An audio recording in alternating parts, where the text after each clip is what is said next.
perjalanan kali ini, Lindungi Hutan menuju Taman Nasional Waikambas atau lebih tepatnya ke lokasi penanaman kami di Desa Braja Harjosari.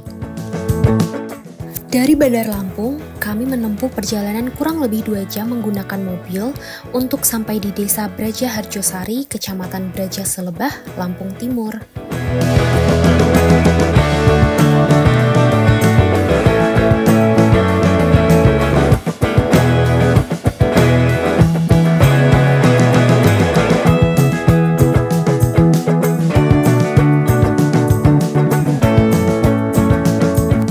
Kami bertemu dengan Pak Suhada, mitra petani Lindungi Hutan, dan juga ketua kelompok tani hutan setempat, yang rencananya akan menemani kami melakukan penanaman sekaligus jalan-jalan di kawasan Taman Nasional Waikambas.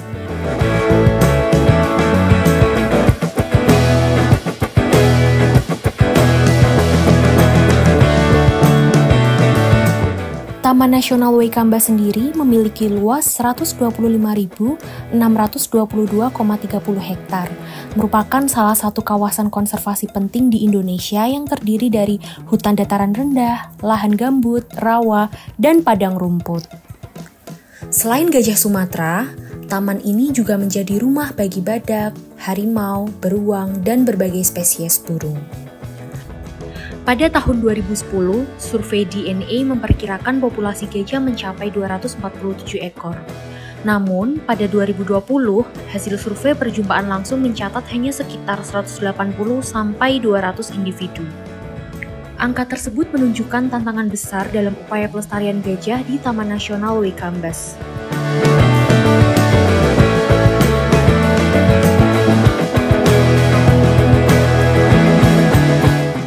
Perkenalkan, sama saya Bapak Saifur Rahman, bisa dipanggil Pak Rohman atau Pak Sinyo gitu. Orang biasanya di sini manggil Pak Sinyo. Pak Sinyo. Iya. Ya, di sehari-harinya? Kesehariannya ya petani biasa.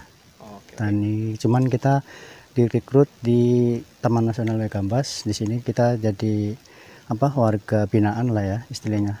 Warga binaan, tapi untuk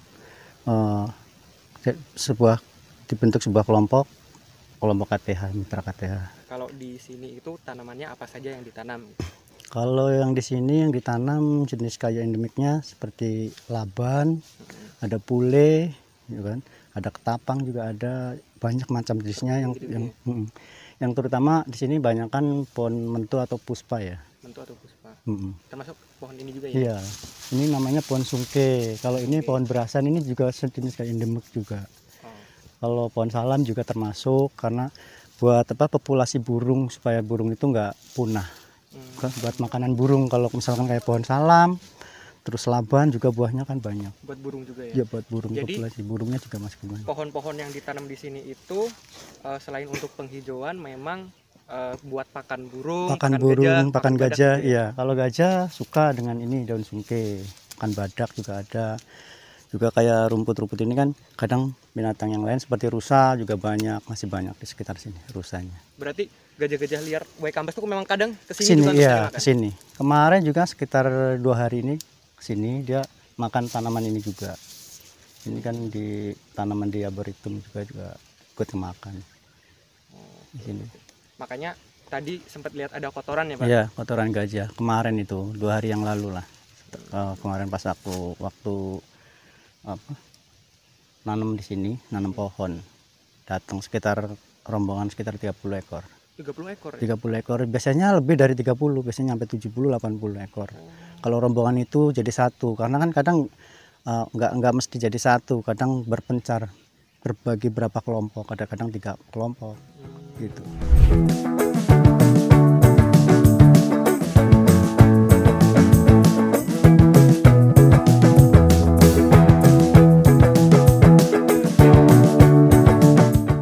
Bersama kami, Hutan Lestari, Masyarakat Sejahtera.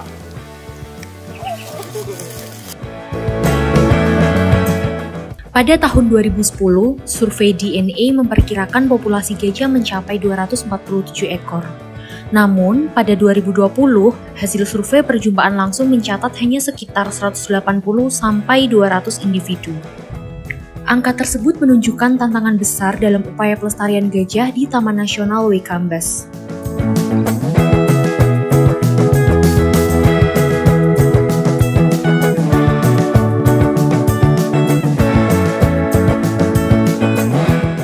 Perkenalkan, nama saya Riki Arianto, Maut dari Alma. Kegiatan sehari-hari menggembala gajah, patroli, monitoring dalam kawasan. Sudah berapa lama Pak jadi Maut ini? 5 tahun. Sebenarnya kegiatan gajah ini di sini sehari-harinya gimana? Dari pagi sampai sore? Kegiatan sehari-hari kita, pagi kita ngambil gajah, mandiin, minumin, lepas, gembala lagi. Sore kita ngambil lagi, mandiin, terus gembala lagi. Setelah itu perawatan, cek kuku, kesehatan gitu. Gembala itu berarti nanti maksudnya digembalain tuh cari makan dan Ya, cari makan dan lainnya. Oh, sore pulang. Sore pulang mandi, minumin. Ya, tugas Camp Eru Braja Harjosari. Tugasnya adalah menghalau gajah liar, pengamanan kawasan.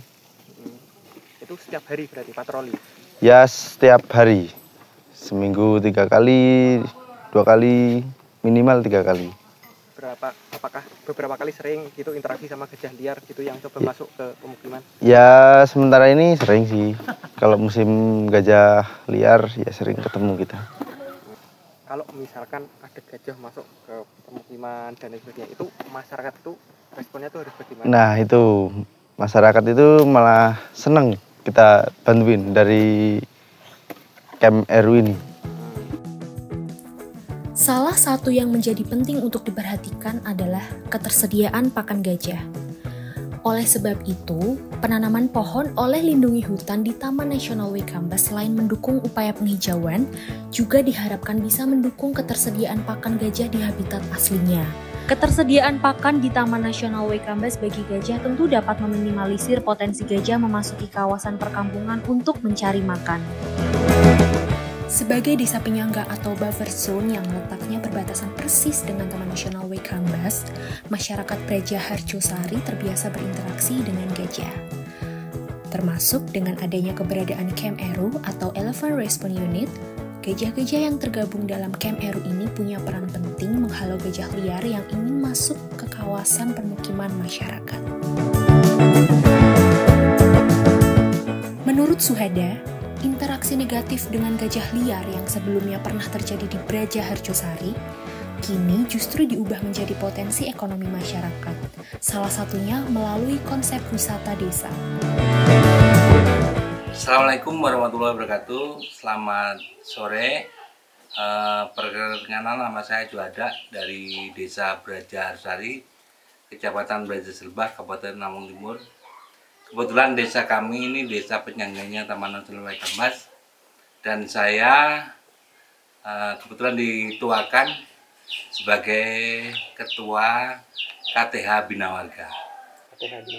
Dan dari juga KTH Bina Warga, saya juga ketua Pokdaris Braja Harjosari. Kalau di kehutanan, saya penyuluh kehutanan swadaya. Boleh dijelaskan nih Pak, desa wisata sendiri itu bagaimana dan perannya terhadap penyangga Taman Nasional Waikambas?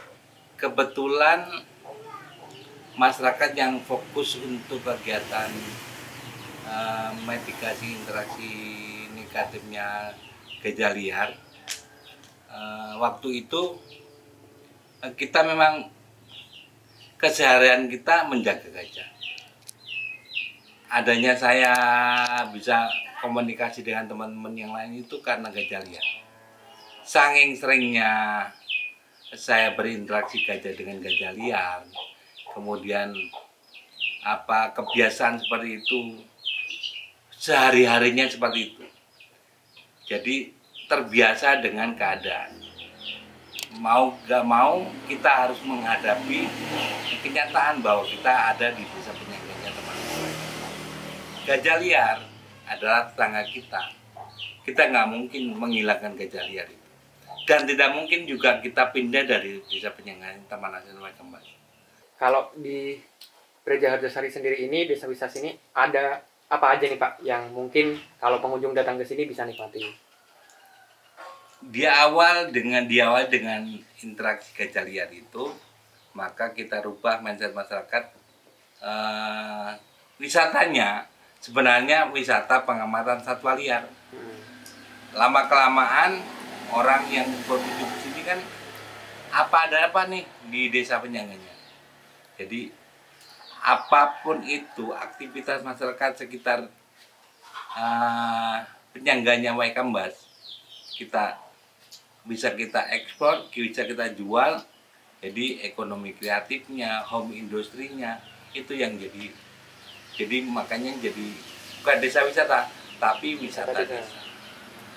Jadi aktivitas kunjung ke Gereja Brajasari, selain ada home industry, ada oleh-oleh hasil buat tangan. Apa aja tuh, Pak? Ada keripik, ada kalau yang untuk souvenirnya ada rajut savana, ada kelompoknya itu, kelompok rajut savana. Terus olahan dari beberapa makanan itu di dalam komunitas kami ada KWT Artoboro yang fokus di olahan.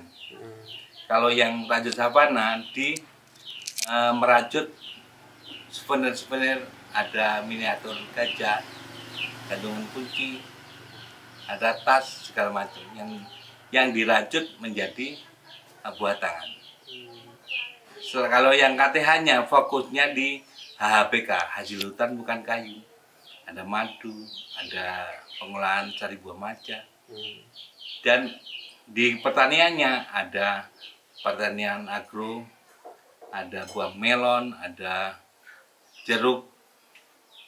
Yang lalu ada jamu kristal.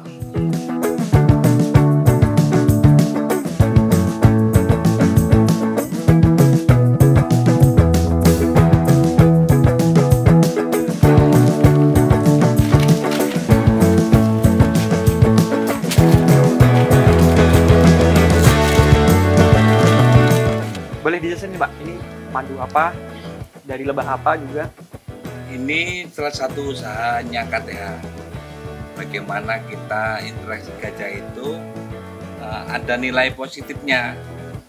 Bagaimana kita membangun suatu kelompok agar dapat penghasilan, tidak masuk hutan. Salah satunya ini budidaya lebah madu trigona hitam. Nah, ini salah satu hasil hutan bukan kayu.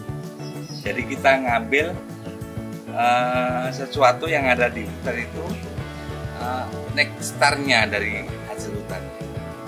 Ini bisa diminum langsung dari sini? Langsung bisa diminum dari sini. Oke. Manfaatnya apa nih, Pak, madu? Manfaatnya untuk menguatkan imun. Betul. Tadi waktu COVID-19 ini yang paling laku. Dicari ya, Pak? Dicari. Ini baru panen atau sudah siap panen atau gimana, Pak? Ini baru panen. Kemarin dapat 1 botol sirup marjan itu 480.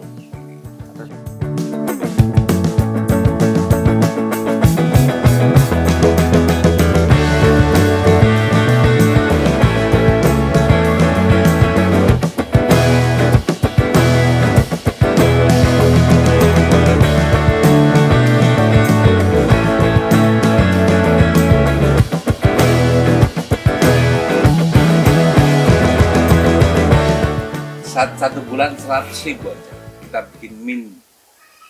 Kalau lebih itu rezeki ya. Iya. Kalau 35 per bulan berapa? 100 kali 35 itu 3.500-an. Nah, kalau untuk belanja Lumayan.